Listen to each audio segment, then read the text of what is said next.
नमस्कार, मैं जगदीश खट्टिक और आप देख रहे हैं D live news. Corona sample का अजब खेल 24 घंटे के भीतर पॉजिटिव पत्रकार को बता दिया नेगेटिव। जैसा कि हम सभी जानते हैं और इस बात से भली भांति आप भी वाकिफ हैं कि कोविड-19 कोरोना वायरस वैश्विक महामारी ने न केवल भारत बल्कि पूरे विश्व को इस वक्त दहशत में डाल रखा है।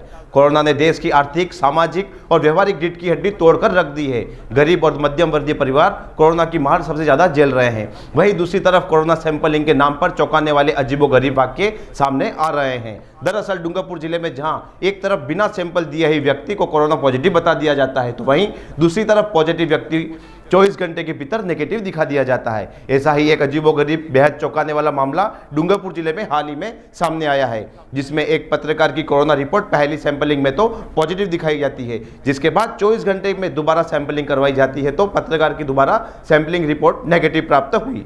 गौरतलब है कि मामले के अनुसार शहर के 3 पत्रकार मयंक चौबीसा, जगदीश खट्टिक और विवेक पारासर व उनकी पत्नी ने 12 सितंबर को दोपहर 1:57 पर मेडिकल कॉलेज के कोरोना सैंपल संग्रहण केंद्र में कोविड-19 का सैंपल दिया था, जिसमें जगदीश खट्टिक व मयंक चौबीसा की रिपोर्ट 13 सितंबर को नेगेटिव आई थी। वहीं विवेक पारासर व उनकी पत्नी की रिपोर्ट पॉजिटिव आई थी, जिसके बाद दंपति को आवश्यक कार्रवाई के बाद 14 दिन के लिए होम क्वारंटाइन कर दिया गया। साथ ही पत्रकार की रिपोर्ट पॉजिटिव आने के बाद मयंक चौबीसा ने 5 दिन बाद कोविड हॉस्पिटल में 17 सितंबर को दोपहर 1:50 पर दोबारा कोरोना की सैंपलिंग करवाई, जिसके बाद 18 सितंबर को उनकी रिपोर्ट प्राप्त नहीं हुई, जिस पर मयंक चौबीसा ने 19 सितंबर को दोपहर 12:30 बजे फिर से दोबारा कोरोना के सैंपल दिया। तभी उनके मोबाइल पर health department government of Rajasthan से दोपहर 12:51 पर 17 दिसंबर को दिए गए सैंपल की रिपोर्ट प्राप्त हुई, जिसमें उनके कोरोना पॉजिटिव होने का मैसेज आया, जिसके बाद मयंक ने स्वयं को आइसोलेट कर दिया। कोरोना पॉजिटिव रिपोर्ट मिलने के बाद मयंक चौबीसा ने स्वयं को होम आइसोलेट करके कोरोना के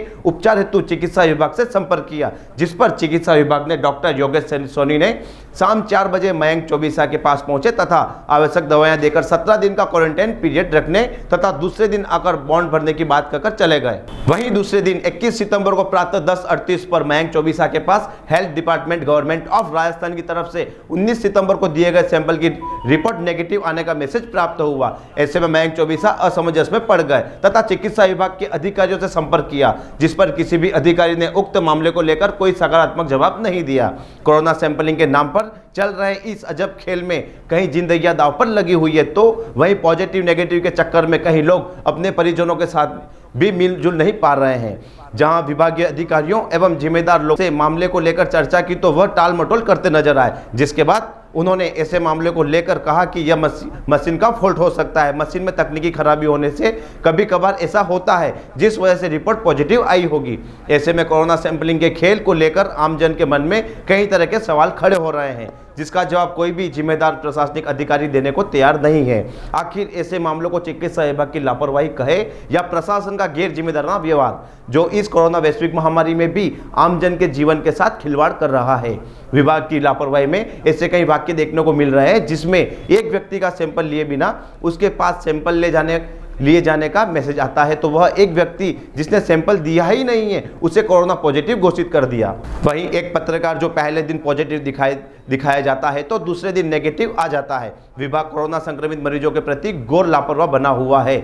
अधिकारी या कर्मचारी उसकी सूद नहीं लेते हैं तथा विभाग उसकी देखभाल का जिम्मा भी नहीं उठाता है। कोरोना संक्रमित मरीज के पास सैंपलिंग के तीसरे दिन तक रिपोर्ट पहुंचती है, जिसके बाद चिकित्सा विभाग से डॉक्टर आवश्यक कार्रवाई हेतु उससे संपर्क करते हैं। तब तक वह संक्रमित मरीज अपने घर, परिवार व आस पड़ोस के कई लोगों के संपर्क में आता है, जिससे सामुदायिक संक्रमण का खतरा बना रहता है। चिकित्सा विभाग और प्रशासन को कटघरे में खड़ा करता रहेंगे, लेकिन इन सवालों के जवाब देने के लिए कोई भी अधिकारी तैयार नहीं है तथा सवाल पूछे जाने पर एक दूसरे पर अपनी जिम्मेदारी थोपते नजर आते हैं। लेकिन डी लाइव न्यूज सवाल अपनी इस कोरोना सीरीज में प्रशासन से पूछता रहेगा और कोरोना के इस भद्दे खेल से पर्दाफाश करता रहेगा। बने रहिए डी लाइव न्यूज के साथ ताकि आप कोरोना की इस अपडेट से जुड़े रहें। धन्यवाद।